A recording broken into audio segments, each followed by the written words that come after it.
Well, good morning, good afternoon, good evening, wherever you are. Welcome to yet another edition of Dr. C's Corner. I'm Dr. Jeff Zarnick, the Associate Dean of the Department of Criminal Justice here at Southern New Hampshire University Global. And on behalf of your great, phenomenal, compassionate instructors and your great, phenomenal, and compassionate advising, welcome to the August 12th edition. Last time we met, I was talking about reading, screen reading, all those things we have to do in order to succeed, to create that repository of knowledge that we need in order to retrieve it and use it effectively to solve problems. That's who we are. And unfortunately, we have to be masters of the language. We have to be able to read well, to write well, and vice versa.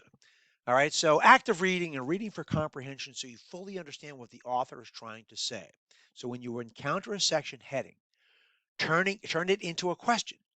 Doing this will cause you to look for and retain the answers found within that section. So you might ask, what message is the author trying to convey? What are they trying to say? Look for that meaning in, say, just that paragraph.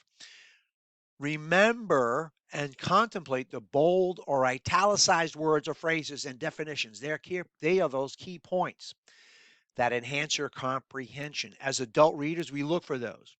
We know that there's risk in studying, risk in reading. We might miss something, and it's the brain's natural tendency, the reading brain, to look for those things we consider to be important, those phrases or words. Sometimes, though, we might miss something that's important. So just keep that in mind as you're reading for comprehension.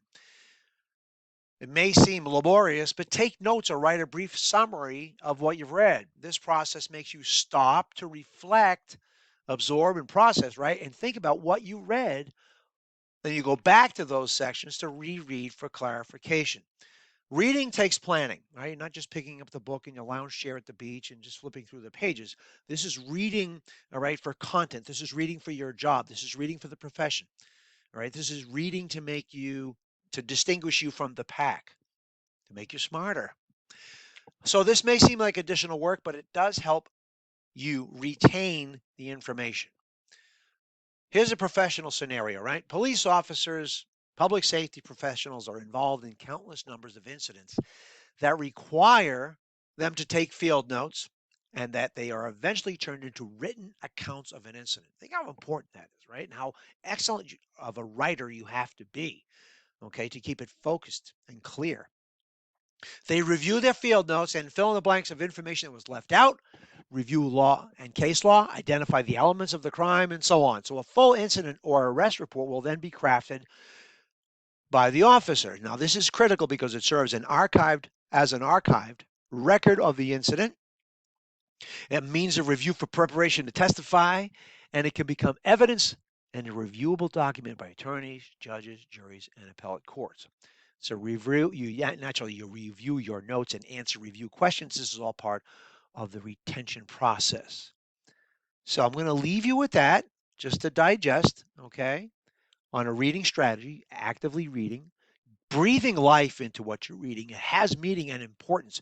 Create that, assign importance to it, assign fun to it, okay? Don't look at it as some sort of unnecessary chore you've just got to get through. If you do, what happens? You miss these things and you don't get the full value of what's being presented to you.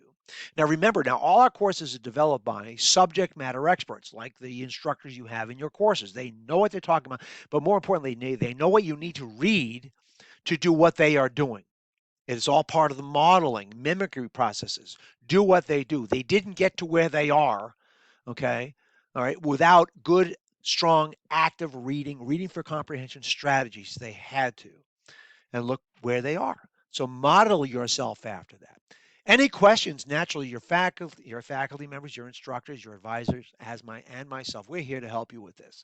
Okay, so I want to applaud you for the great work that you're doing, the intense level of attention that I'm seeing in the courses, the great feedback, etc. So once again, on behalf of your great instructors, your phenomenal advisors, I'm Dr. Jeff Zarnick here, the Associate Dean of the Department of Criminal Justice here at Southern New Hampshire University Global.